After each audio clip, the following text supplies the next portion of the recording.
So around 11 months ago, I released this video where I was making a review of In the Aeroplane Over the Sea, which was an album that I did a blind listening session to. This was my first time listening to the album, and after I listened to the entire thing, twice, I ended up giving it a score of 5 out of 10. But in the 11 months that have passed since then, I have become a lot more familiar with the album, and not only is my opinion a lot more specific now than it was back then, but it has also changed quite a bit. So what I want to do now is I want to explain what happened, what my thought process was, where my values, I guess, sort of came from, and what my current opinion is on what I said in this video. It also feels like there's not any progression. It feels as if the songs were shuffled. There's no like rise and fall or anything. The mood changes completely from song to song. Instead of like getting progressively more intense and then maybe getting less intense again. The only song in the entire album that I felt like did the correct thing in its specific position was the penultimate song. I think it was roughly around here. This part.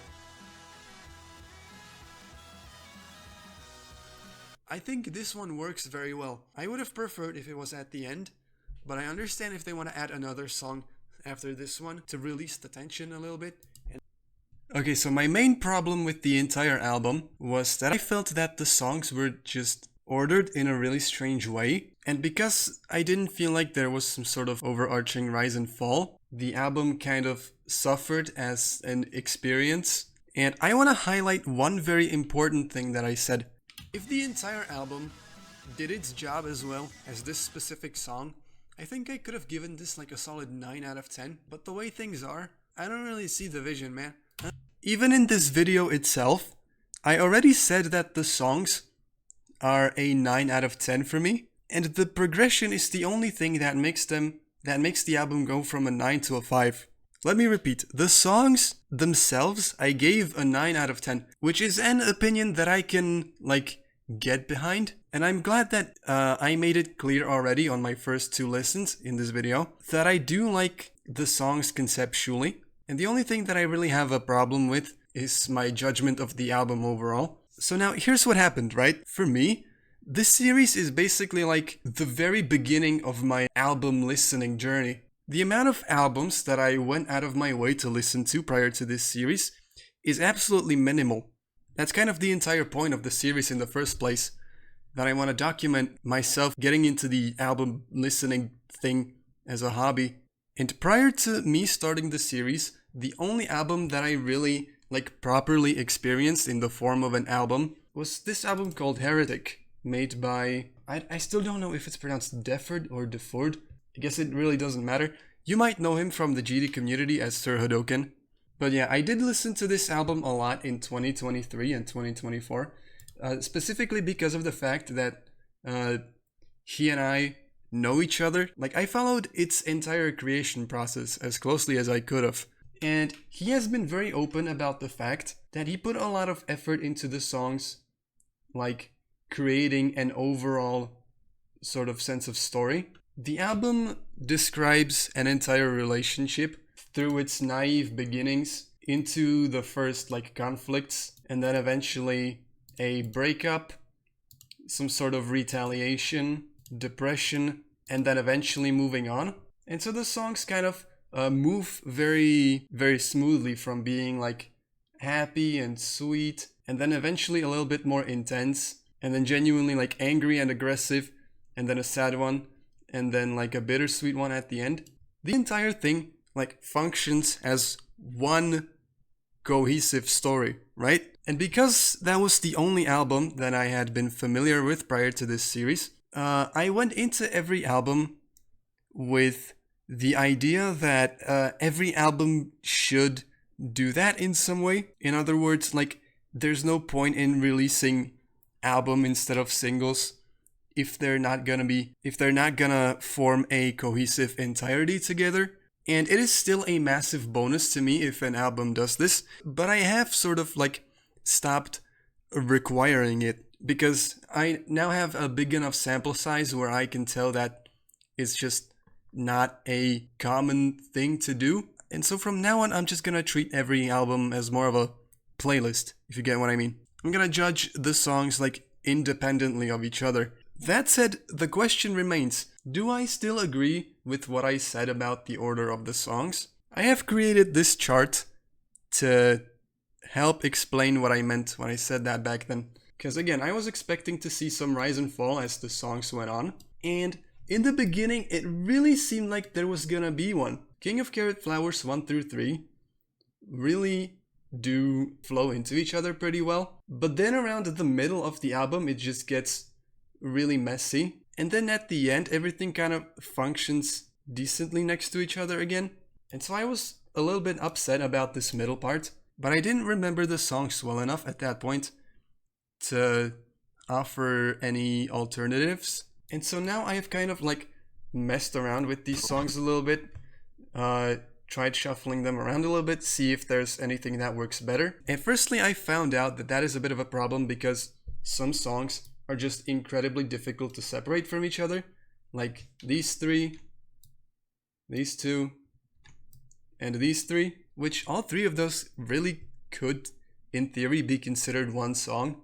And so I tried to keep them next to each other the way they are in the original. I ended up surgically removing Two-Headed Boy Part 2 from this group, but we're gonna get to that. So here's what I ended up doing. I kept these three the same. I didn't separate them. I think King of Carrot Flowers Part 1 is the best song on the album that it could start with. It just has a really nice like establishing vibe. And then these two I kind of, had to keep attached because they're literally connected and it sounded weird otherwise. And so I figured, okay, if we have this sort of like energetic vibe, why don't we add Holland 1945 next to it? And you can see immediately that this is starting to make more sense than putting it between The Fool and Communist Daughter. Because like, what the fuck is it doing there? Why is it there? Anyway, there isn't really a particularly good song to jump to from this section, but I figured that taking Aeroplane Over the Sea would be the best option available. And then the song that I found most similar to Aeroplane was Two-Headed Boy Part 1. And because I put Boy Part 1 there, I knew I had to include The Fool as well because these two are connected. And because I added The Fool, that means we have to now transition into the more sadder songs, those depressing ones. And so since I already moved 1945 out of the way, these three are a decent sequence, but I felt like between these two, Communist Daughter is the one that really feels like it's leading into something else. Oh Comely has like a very conclusive, sad end to it, and so I figured I would just put that in the middle of the depression arc and then put Communist Daughter at the end. And now I really have two possible options to go with. Either I can just keep those last three the same, which is nice in the sense that Boy Part 2 is a really nice way to end the album if we consider that King Part 1 is how it started.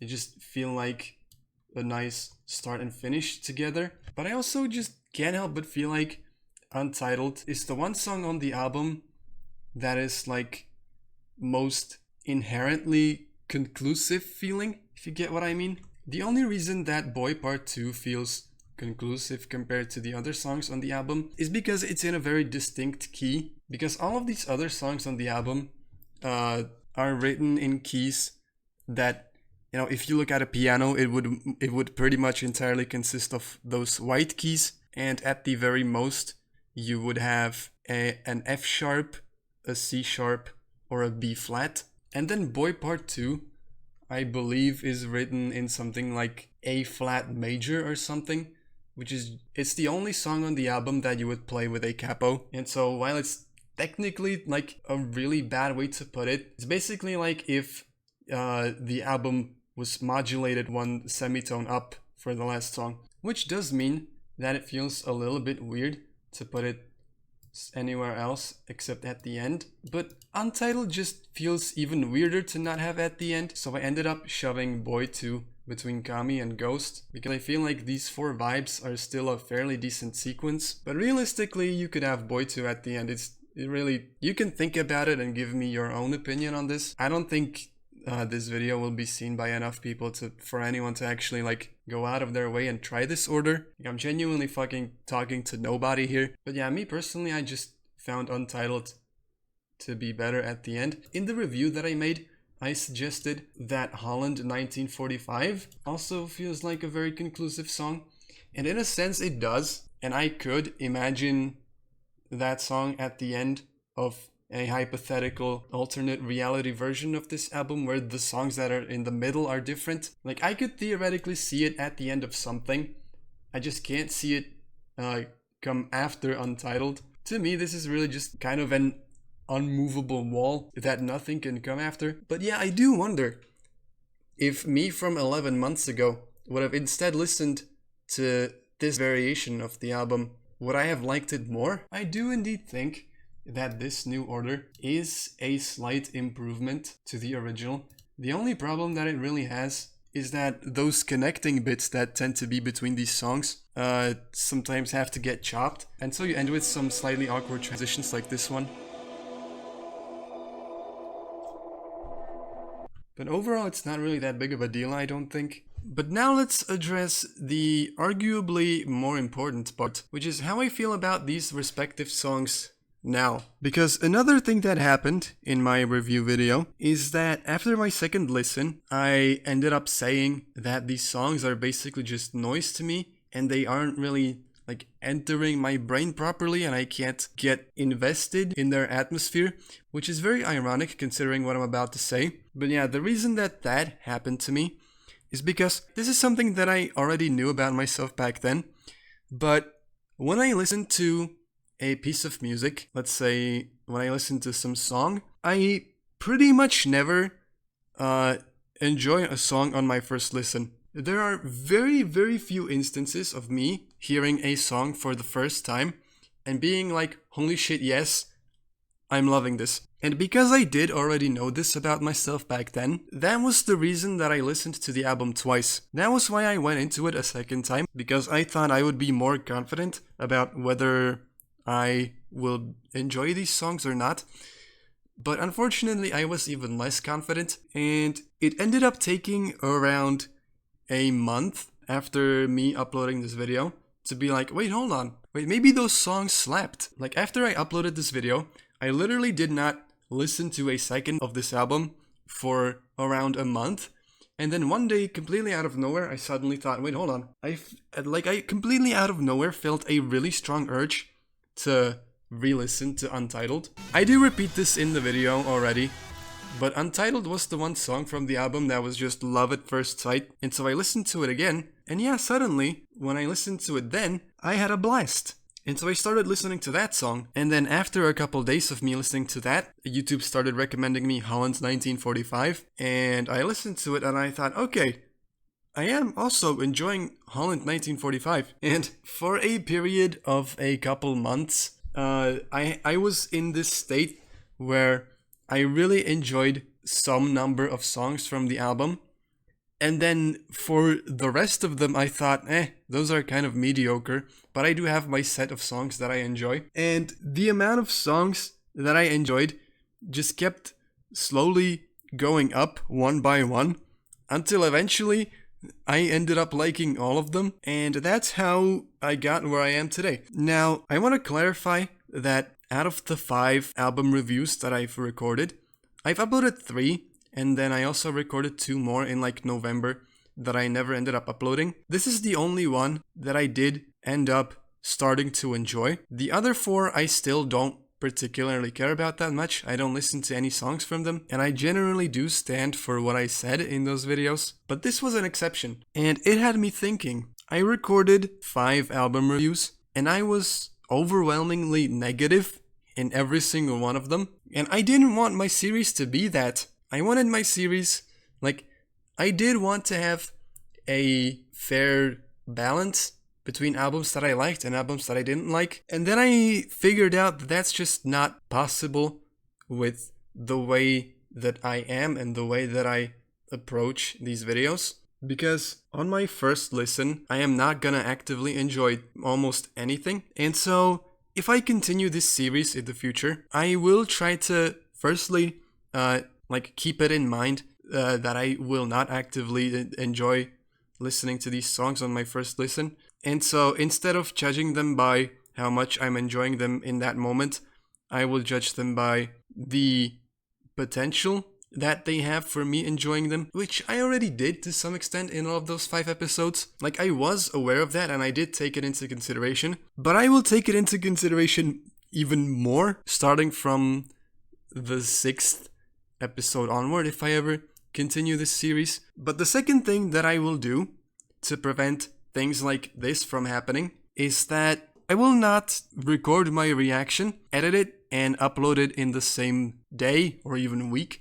I should give myself at least like a solid month to really make sure that my opinion has remained the same, and only then I will upload the video. You know, as I mentioned, I recorded 2 more episodes 8 months ago, so it's safe to say that my opinion for these 2 is not gonna change. I never uploaded them because, you know, I was unhappy about the fact that I made 5 really negative reviews in a row, but I probably will bite the bullet at some point eventually and edit them and upload them, and then pray that whatever is 6th is something that I will end up liking.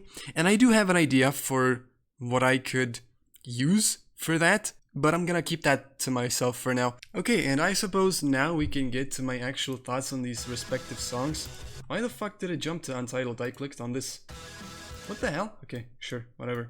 So, King of Carrot Flowers Part 1, as I already said, is a really good song for like establishing the overall atmosphere of the album. It just has like this really pleasant, welcoming vibe to it, and I mean, it's not like my favorite thing to listen to ever, but I do have a very good time when I listen to it. Then King of Carrot Flowers Part 2 and 3, I do really enjoy the build-up that Part 2 has into Part 3. It's like one of the best build-ups that I've heard in music just in general. And then Part 3 is really fun. In the Aeroplane Over the Sea has a really pleasant atmosphere as well. Along with King of Carrot Flowers Part 1, I think these 2 have the most like defining tone for the album, if you get what I mean.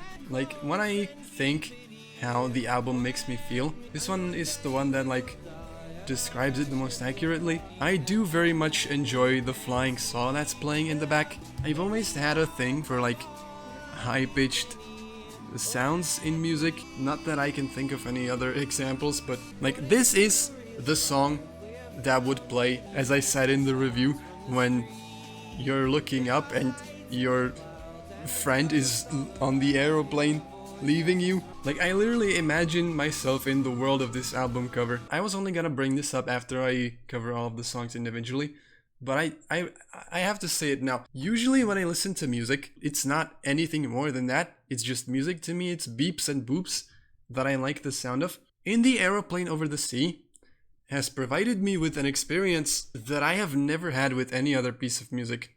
And I'm talking about the full album to some extent, but it mainly applies to like 4 or 5 specific songs from this album. Because I really do feel pulled into this world when I listen to it.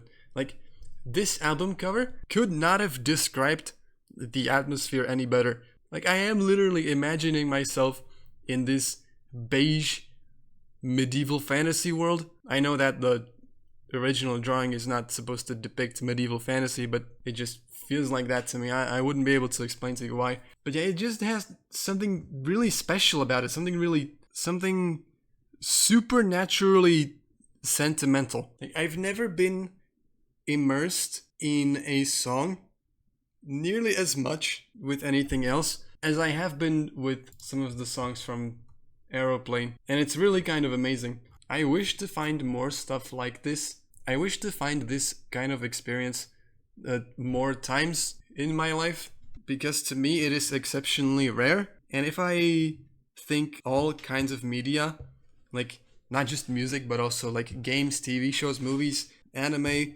written stories, I can pinpoint a select, like, I don't know, single digit amount that I have had such a strong experience with. And if I'm gonna point out which songs in particular are the most immersive for me, it's definitely King 1, Aeroplane, The Fool, and Ghost, and that's probably it.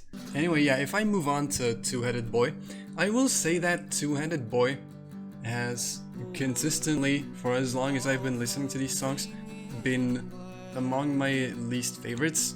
That's not to say I don't like it. Like, genuinely, the lowest score that I would give any song on this album is maybe an 8 out of 10. But one thing that did make me enjoy this a lot more is when I learned to play it on guitar, because this is one of the most fun songs from the entire album to play. It just consists of really simple chords that don't switch particularly quickly, and it has a very enjoyable strumming pattern. But yeah, when it comes to just listening to the song, it's good. It doesn't have that like specialness to me. The Fool is fucking great because, again, it's one of the most immersive songs for me, but this one has a noticeably more like depressing feel to it than the other ones. And I have tried to find songs that are similar to this, and I couldn't really find anything. That goes for some of the other songs on this album as well, like Ghost. I have found some songs and albums that, while they're not the same, I still enjoyed them. For example, Hidden Driver by Level Up, that's a song very similar to Ghost, but it just doesn't have the same atmosphere. But yeah, The Fool is just an incredible experience, incredibly immersive. The accordions go absolutely crazy. Speaking of going crazy, Holland 1945 is probably the most upbeat song on the album. Incredibly fun to listen to, incredibly fun to sing, incredibly fun to play, probably the most fun song to play on the album, for guitar I mean. Everything good about this album is present to some extent in this song. It's not number one in any aspect, but it is very high up there in all of them. It's just simply a fucking banger. Communist Daughter is a song that I like for a reason that I still don't really understand. Like, I wouldn't consider it one of the immersive songs. It doesn't have the fun energy of something like Holland, but something about it that I can't quite put my finger on is still amazing. Oh Comely is probably my least favorite song on the album. Don't get me wrong, I still like it, but its length just messes up the whole goddamn thing so much, because if you click at any point in this album, if you click anywhere on the timeline, you literally have a 20% chance of landing on Oh Comely. The song is so goddamn long. It's so long. It covers 20% of the album. Like, to reiterate, it's not its length alone that's the problem, it's the portion that's the problem. The song itself, like, if it comes up in a random playlist, the song is still fine, you know? But it doesn't really have any of the things that I enjoy about the other songs. Like, I don't actively dislike it, I do like it, but if you have 10 incredible songs and you shove one decent song in the middle of them, it's just gonna sound like a nothing burger in comparison. Ghost is my favorite song on the album. It's also my favorite song actively currently, and I'm not sure if it's gonna make its way to being my favorite song of all time. Like, currently it's in 3rd place behind Kyomen no Nami and Forever Lost, and it's gonna have to remain really fucking good for another couple years before it reaches the same level that these two have. But it definitely could. It's possible. But yeah, everything this song does, it just does so well. Everything prior to the climax near the end feels like a build-up towards that moment. Like, it's literally 2 or so minutes of subtle build-up towards this moment. And this part of this song right here, possibly my favorite moment in music just ever. I cannot begin to describe how much I like this part. It's so incredibly climactic. And again, it's just so like welcoming on a level that doesn't feel normal anymore. Like, I resonate with it to such an unimaginable extent. And then we have Untitled, which I have been talking about throughout the entire video. And it was my favorite song on the album for the first, I don't know, like 1, 2, 3 months of me re-listening to it until Ghost came around. But it's still possibly 2nd place. The idea of making a rock song that has distorted bagpipes in it is insane, and it is so good. Just in general, including brass in these songs was such a good choice. I don't hear brass in rock songs very often. I know that Japan does it quite a lot, like a lot of anime openings will have trumpets blasting throughout the entire thing, but in those cases it's never really the source of the atmosphere that it is in this album. I'm not sure I can describe it very well, but holy shit, this is just one of the most unique songs that I've ever heard. Untitled is actually genius. And then we end with Two-Headed Boy Part 2, which is really, unfortunately, one of the more forgettable songs on the album. It's decent. The fact that it's in a different key compared to everything prior does help it a lot, but it's just another one of those songs that doesn't stick out in any way. Not positive, not negative, it's just kind of there. Now that I think about it, there's kind of a pattern. It's always the songs that are literally just guitar and voice that I don't find that fun to listen to. And I guess that makes sense, because really it's the accordions and the trumpets and the bagpipes that make everything else what it is. And the only thing that makes the songs like this one and Oh Comely and Two-Headed Boy is Jeff's very unique voice. Like, as soon as you listen to some white woman ukulele covers of this song, it's just gonna sound like a completely normal song with nothing interesting about it. How much you wanna bet? Of course there is one. Dude, I told you! I was so right when I said that. Suddenly there's absolutely nothing special about this song. Like, I would not listen to this.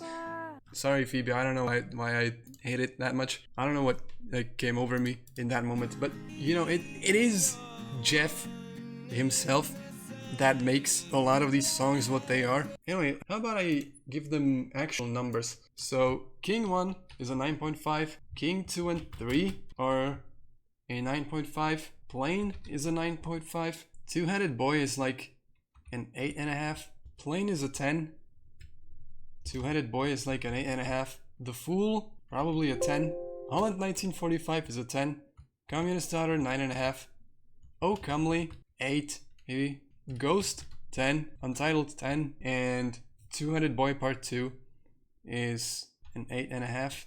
And if you look at this, that is some pretty impressive stuff. Perhaps if you asked me around 4 months ago, I would have given almost everything a 10. Now I've, gotten a bit less crazy about these songs. Honestly,